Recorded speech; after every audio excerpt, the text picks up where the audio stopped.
Before Sonic Mania, there was a legendary cancelled fan game that changed public perception of Sonic fan games. That fan game is known as Sonic Fan Remix. It was a project started by Pelican 10 days before the announcement of Project Needlemouse. What was Project Needlemouse? On September 9th, 2009, Sega officially announced they were working on a brand new 2D Sonic game built from the ground up. At the time of its announcement, the game was known as Project Needlemouse. The Needle Mouse in Project Needlemouse was in direct reference to a mistranslation of the word hedgehog, when Naoto Oshima was creating the Sonic character we all know and love today. Before the character was known as Sonic the Hedgehog, his prototype name was Mr. Needlemouse. Many Sonic fans were excited about Project Needlemouse and hoped the game would turn out well. Almost 5 months later, we got an announcement trailer for the game on February 4th, 2010. This game project was officially announced as Sonic the Hedgehog 4 Episode 1. We were finally getting an official sequel to Sonic 3 and Knuckles, which is still regarded by many Sonic fans as the best game in the entire Sonic series. We also finally got to see what Project Needlemouse looked like in the announcement trailer. Initially, Sega only wanted to tease gamers with a little bit of gameplay, but an entire build of the game leaked within a week of Sonic 4's official announcement. The leaked build was known as the PartnerNet build. A lot of Sonic fans were kind of horrified at how the game turned out. Many people were concerned about the game's art direction and physics. The original minecart stage, for instance, received negative attention for its gimmicky controls. Reception to the game was so negative after the leaks that Sega made the official decision to delay its release. Once Sonic the Hedgehog 4 Episode 1 finally came out on iOS, WiiWare, PSN, and Xbox Live Arcade in October 2010, the reception for the game was mixed. Its Metacritic score for iOS, PSN, and Xbox Live Arcade ranged between 70 to 74. A lot of Sonic fans in various fan communities were way more critical of the game than some of the critics who thought the game was good. Members of the Sonic forum, Sonic Retro, had such a negative opinion of the game that the website held a refund program contest, where people submitted photos and screenshots of glitches from the game. While many Sonic fans were concerned about the quality of Sonic the Hedgehog 4 Episode 1, a fan game called Sonic Fan Remix was revealed to the Sonic Retro community on March 12, 2010. Unlike Sonic the Hedgehog 4 Episode 1, this fan game had fully 3D graphics in a side-scroller perspective, with physics that better resembled the physics of older Sonic games. The original physics engine for Sonic Fan Remix was created by Mercury, who joined the project on March 15, 2010. That was only 3 days after a forum thread was made about the game on Sonic Retro. Prior to Mercury joining the project, Pelican received some help on the Unity forums from Alex Trujillo, who was briefly involved with the project. A demo for the game released on October 20th, 2010. It featured 3 acts for one zone, based off Emerald Hill Zone from Sonic 2. What made Sonic Fan Remix stand out from other Sonic fan games was its art direction. Yuji Naka, the man who programmed the first Sonic game, once retweeted a tweet that said Sonic Fan Remix looks 256 times better than the official Sonic 4. Sonic Fan Remix received enormous attention from gaming journalism outlets. Many people who wrote articles for websites thought that the game looked much better than Sonic the Hedgehog 4 Episode 1. One deceased website, Geek.com, went as far as to claim Sonic the Hedgehog 4 Episode 1 looks like a puddle of puke compared to Sonic Fan Remix. Not only did VG247.com describe Sonic Fan Remix as pretty much the best thing ever, but they also mentioned the game had no floaty physics. Those three words seemed like a jab at the physics engine created by Dimps for Sonic the Hedgehog 4. Kotaku created an article with the headline that asked the question, did Sonic fans just release a better Sonic the Hedgehog HD? Destructoid covered Sonic Fan Remix on multiple occasions. Matthew Razak from Destructoid described the visuals to Emerald Hill Zone Act 1 as delicious. James Stephanie Sterling from Destructoid did a Jimpressions of the game, where they described Sonic Fan Remix as a gorgeous looking game that represents an excellent direction that Sega could have taken. GamesRadar.com described Sonic Fan Remix as another spectacular fan game that looks better than Sonic 4. They also featured screenshots from both Sonic Fan Remix and Sonic the Hedgehog 4 Episode 1 to emphasize how much more detailed the environment looks in the fan project. To quote Justin Towell from Games Radar, Remix features a gorgeous rainbow, hazy clouds, and sparkling waters. Sonic 4 doesn't. He also asked the question, if two people can create something so awesome, just imagine what they could do with the budget of a full-blown release. This was a major point brought up by many outlets. How did two people create a fan game that looked and played better than Sonic the Hedgehog 4 Episode 1? When Sonic Fan Remix was featured in Game Informer magazine, both Pelican and Mercury answered this question. Pelican told Game Informer that the engine he used had not been available to the public for free, but that changed around the time he began work on the project. He felt that the engine could create high-quality results and was really easy to use. In Mercury's answer to that question, he stated, I think that SFR succeeds where Sonic 4 fails because it's more surprising. There are so many details that you're just not expecting to see, and that's what makes it so exciting. His answer to this question was cut short in the article's publication to remove the part where he said, speaking for myself, which made his answer sound like he viewed Sega's game as objectively worse, rather than subjectively worse. A lot of fan games that get created are not intended to outdo a major company. They are a tribute to games people love. When we decided on the title, When Sonic Fans Outdid Sega for this video, it's reflective of the media's reaction to Sonic Fan Remix in 2010. This was the general consensus engineered for reactions.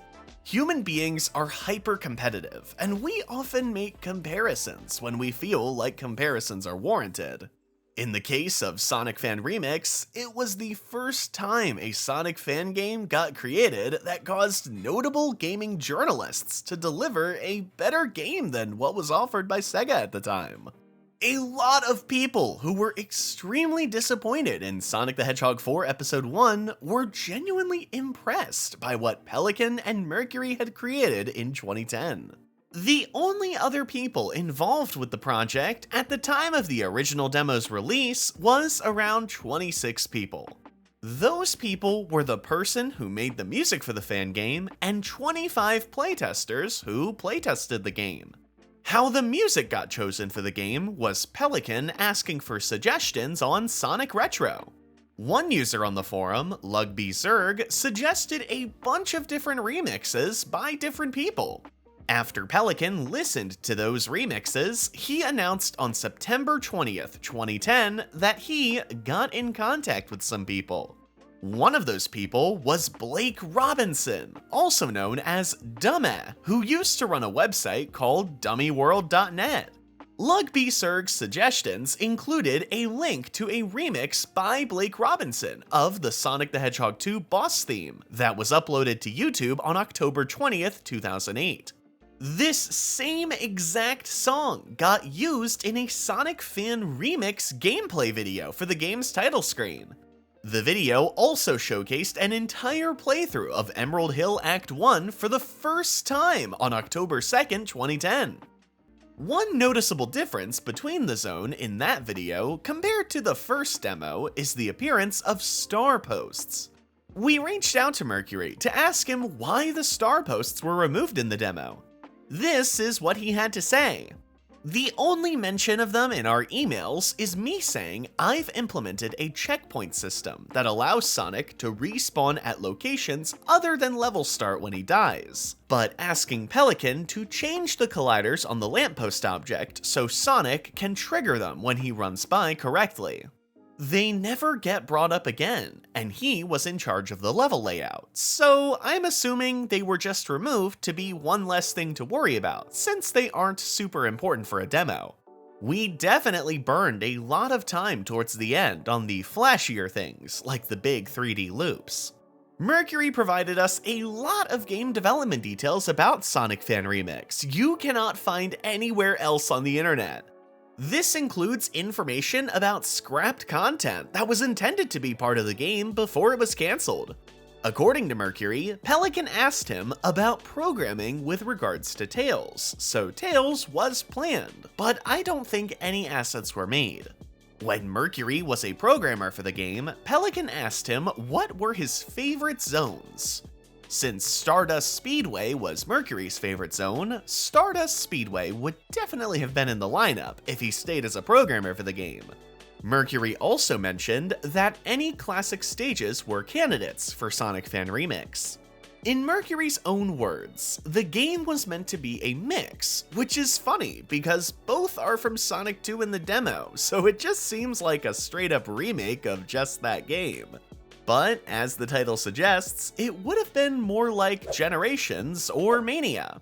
There were a lot of planned secrets in the game.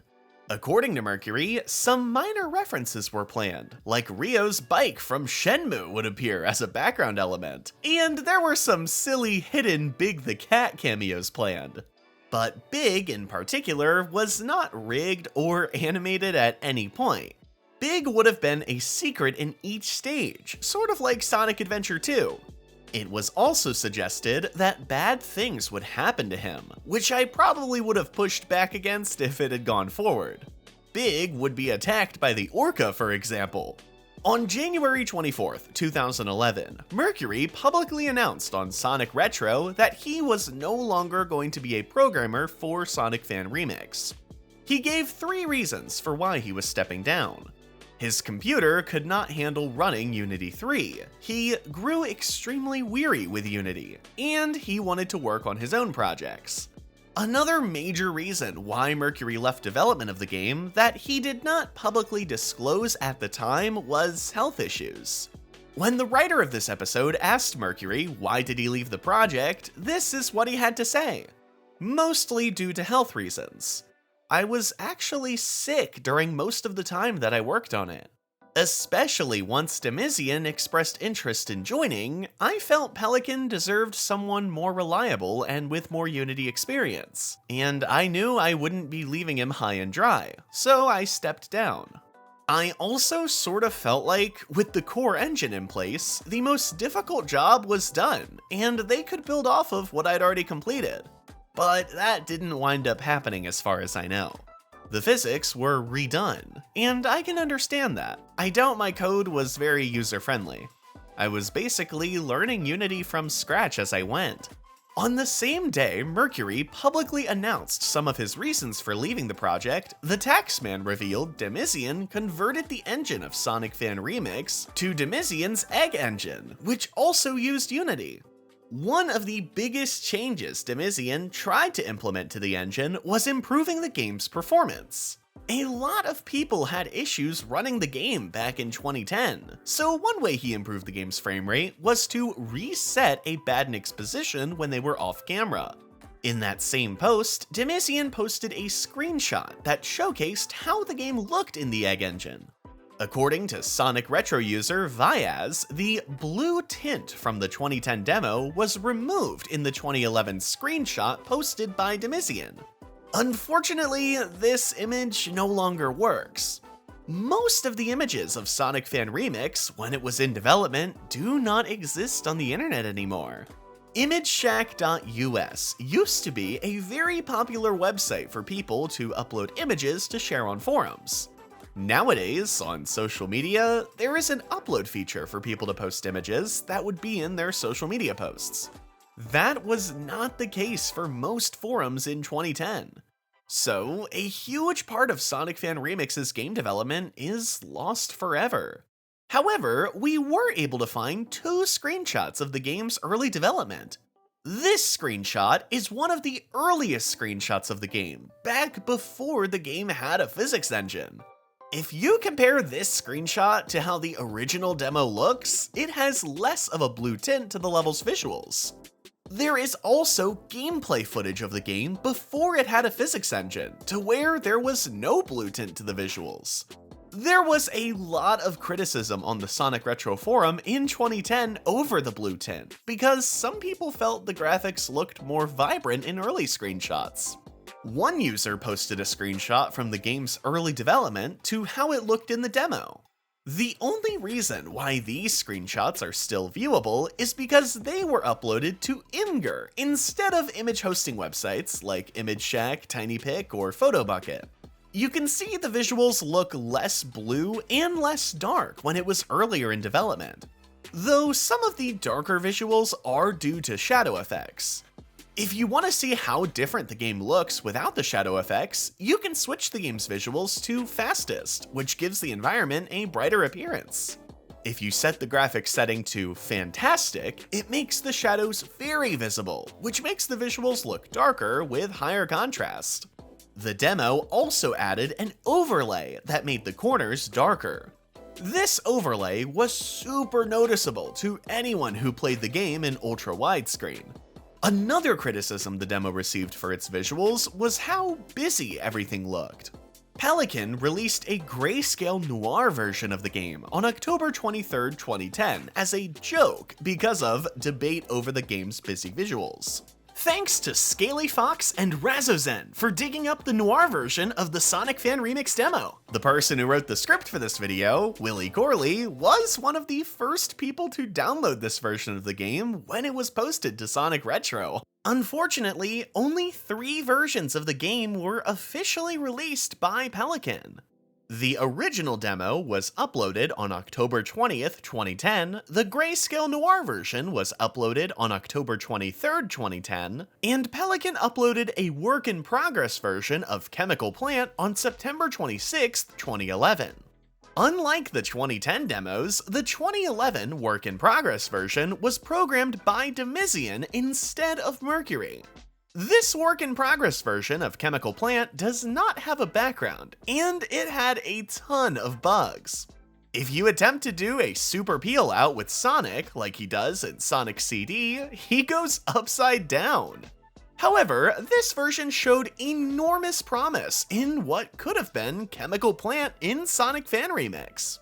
The layout is completely original, and it features a tower that takes advantage of the game's 3D graphics.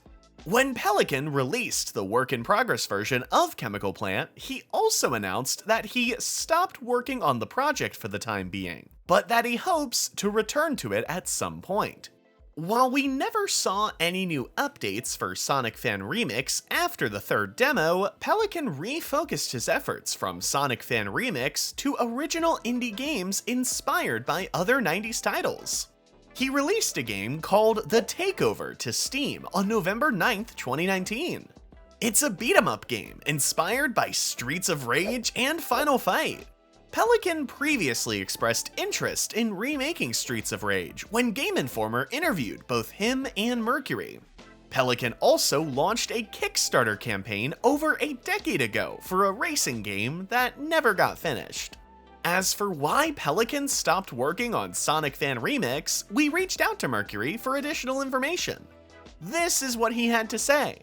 I have this memory of reading that Sonic Generations made him lose enthusiasm in the project, but I can't figure out why I have that memory. I searched my emails and couldn't find it. I can keep digging. The official cancellation happened long after I left the project though, so only Pelican could say for sure. While Sonic Fan Remix never got finished, it is rumored that Sonic Fan Remix might have had influence on future Sonic games. According to Mercury in his own words, I was told by a friend with ties to Sega, who sadly wanted to remain nameless, that it inspired Generations. I trust them, but I find it kind of hard to believe. Wouldn't be surprised if it influenced it just a little, though. There's certainly some spooky similarities in Superstars. When Sonic Superstars was announced on June 8th, 2023, some people noticed that the game's art direction looked similar to Sonic Fan Remix. One way we can confirm Mercury had an indirect influence in both Sonic Mania and Sonic Superstars is through Christian Whitehead, the developer behind Sonic Mania. If you didn't know, Christian Whitehead supplied Arzest with a prototype Sonic engine in Unity to build Sonic Superstars upon. Going back to 2009, Whitehead had already been making Sonic engines for many years. But they didn't feel quite as accurate to the original 3 Sonic games as the engine that could be found years later in Sonic Mania. His engine became more accurate over time because of a little guide on the Sonic Retro Wiki called the Sonic Physics Guide. This guide, which was created by Mercury, goes through how the physics in classic Sonic games work, including describing the 4 floor modes, as well as values needed for accurate moving and jumping. Whitehead implemented Mercury's work into his engines, and that work was used to create both Sonic Mania and Sonic Superstars physics engines. Someone on Reddit made a post that said, "Did anyone get Sonic Fan Remix vibes from the first zone of Superstars?" So it is possible Sonic Fan Remix might have had influence on both Sonic Generations and Sonic Superstars. The entire concept of Sonic Fan Remix is also similar to the concept of Sonic Mania, which is an official Sonic game made by people who were also part of the Sonic Retro community. While development of Sonic Fan Remix by the original team ended over a decade ago, some fans of Sonic Fan Remix modded the game. One of those modders ported the game to Android. Probably the most ambitious mod of the game, merged all 4 levels together, added a background to Chemical Plant, removed some of the out-of-bounds issues in Chemical Plant, gave Sonic a drop dash, and added Tails as a playable character with the ability to fly. I guess you could say, Sonic fans of Sonic Fan Remix tried to remix Sonic Fan Remix. Special thanks to Mercury for providing new information about the game's development. He answered a lot of questions we had for this episode. He also tried to get in contact with Pelican for this episode of GameFAQs Special, but Mercury was unable to contact Pelican. Willie Corley tried to contact Demisian, but Willie was unable to get into contact with him. If you enjoyed this episode, become the first member of GameFAQs Special if you want to request a topic for a future episode. Be sure to check out our recent videos about unused abilities from the classic Sonic games. Thanks for watching. This has been a GameFAQs Special.